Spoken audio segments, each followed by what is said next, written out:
उनकी अपनी EVM unit अगर लाके दे तो उसका है।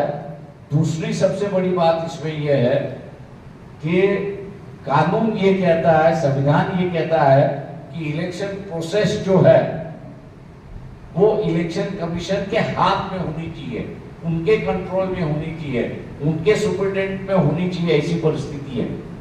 लेकिन यहाँ जो इलेक्ट्रॉनिक डिवाइस इस्तेमाल किए गए हैं वो इलेक्ट्रॉनिक डिवाइस वही भी इलेक्शन कमीशन के कब्जे में नहीं है, ना उनके अंडर है, ना उस पर उनका नियंत्रण है या कंट्रोल है। तो इसका मतलब यही है कि ईसीएल जो है और भेल जो है, भारत हेवी इलेक्ट्रिकल जो है, ये सरकारी कंपनियां हैं और सरकारी कंपनियां होने की वजह से इनका कंट्रोल सरकार पर है और सरकार पर होने की वजह से, जैसे इन्होंने कहा कि वो जो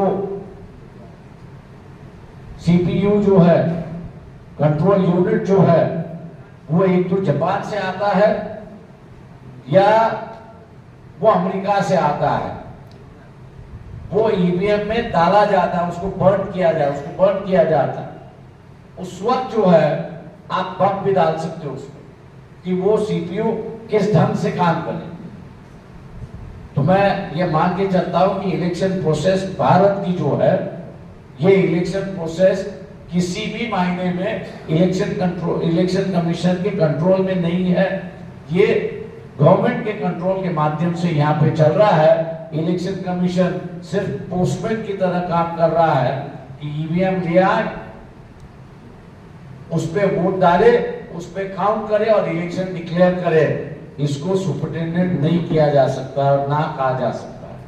इसलिए ये दूसरी एंगल से देखा जाए तो ये गवर्नमेंट कंट्रोल इलेक्शन